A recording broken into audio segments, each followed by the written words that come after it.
থেকে প্রায় ৩ বছর আগের কথা। আমার মন খারাপ থাকার কারণে ফেসবুক চালাচ্ছিলাম। হঠাৎ একটি অচেনা আইডি থেকে মেসেজ আসলো। হাই পড়ি, কি করতেছেন? ইচ্ছে না থাকা সত্ত্বেও রিপ্লাই দিলাম। এই তো আলহামদুলিল্লাহ, ভালো আছি। আপনি ভালো আছেন? হ্যাঁ, ভালোই আছি। তো আপনার বাসা কোথায় জানতে পারি? নারায়ণগঞ্জ আমার বাসা। আপনার? এই তো ময়মনসিংহ। আচ্ছা, আমি কি আপনাকে পড়ি বলে ডাকতে পারি প্লিজেস? হ্যাঁ, সমস্যা নেই, কিন্তু আমাকে পড়ি বলে ডাকবেন কেন? ভেবেছিলাম আমার ফিউচার বউকে পড়ি বলে ডাকব, যার কারণে বলা। আচ্ছা, রাত্রে খাওয়া দাওয়া করছেন নাকি করেন নাই? খাইছি, আপনি? হ্যাঁ, আমিও খাইছি। আচ্ছা, আমরা কিন্তু বন্ধু হতে পারি। আচ্ছা, আমি ভেবে দেখি, আপনাকে 2 দিন পরে জানাব। আমার ঘুম পাচ্ছে, আমি এখন ঘুমাবো। বাই। কথাটি বলেই আমি ফেসবুক থেকে বের হলাম। এর ঠিক 6 দিন পরে আবার ফেসবুকে ঢুকলাম।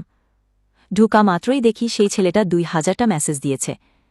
শুধুমাত্র একটি কথাই, আমরা কি বন্ধু হতে পারি প্লিজেস? তার এমন পাগলামি দেখে উত্তর দিলাম, হ্যাঁ, বন্ধু হতে পারি। ক্ষণিকের ভেতর উত্তর আসলো, সত্যি আমার বন্ধু হবেন? হ্যাঁ। উফ, আমার বিশ্বাসই হচ্ছে না। মনে করছিলাম আপনি আর ফেসবুকেই আসবেন না। তাই? তো এরপর থেকে ছেলেটির সঙ্গে আমার সুন্দর একটি বন্ধুত্ব হয়। আমরা প্রতিদিন দুজনে অনেক কথাই বলতাম। এইভাবে 2 মাস কথা বলার পরে একে অপরে আমরা ভালোবাসা সম্পর্কে চলে যাই। বেশ সুন্দর চলছিল দিনগুলি। হঠাৎ একদিন আশিক বলে উঠল, ছেলেটির নাম ছিল আশিক, আমার নাম ছিল মিলি। আমি তোমার শরীর দেখতে চাই প্লিজেস। কি বাজে কথা বলতেছ আশিক, আমি এটা করতে পারবো না। বুঝছি, তুমি আমাকে ভালোবাসো না। যদি সত্যিকার ভালোবাসতে তাহলে নিশ্চয়ই দেখাতে।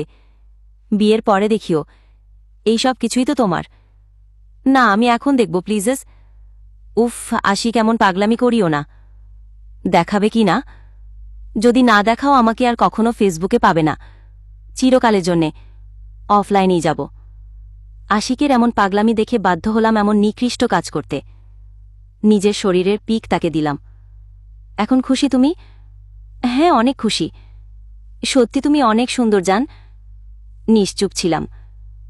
এরপরে থেকে আশিক প্রায়ই এমন পিক চাইত। ভিডিও কলে এসে এটা করো ওটা করো, না হলে সম্পর্ক রাখব না। আমি সম্পর্ক ভাঙার ভাই সব করতাম। তার ঠিক 1 মাস পরে আশিক আমাকে ব্লক করে দেয়। ফোন দিলাম ওর নাম্বারে। আশিক, আমাকে ব্লক দিছো কেন? তোকে আর ভালো লাগে না, এই জন্যে ব্লক দিয়েছি। আমাকে আর ডিস্টার্ব করি না। প্লিজ, তুমি আমার সঙ্গে এমনটি করতে পারো না। ফিরে এসো প্লিজেস। সম্ভব না ফিরা। আমি কিন্তু পুলিশের কাছে যাব। এরপর তোমার বাসায়। যদি পুলিশের কাছে যাস তাহলে তোর শরীরের ভিডিও ভাইরাল করব। তখন তোকে হিংস্র সবাই খারাপ বলবে। এখন তুই ভাব কি করবি। কথাটি শুনেই বাকরুদ্ধ হয়ে গেলাম। শোন, আমাদের মাঝে যা হয়েছে ভুলে যা, তোর কোনো ক্ষতি করব না। কথাটি বলেই আশিক ফোনটি কেটে দেয়। আর আমি সেখানেই নিশ্চুপ হয়ে থাকি। সত্যি সেই দিন নিজের প্রতি ঘৃণা এসেছিল।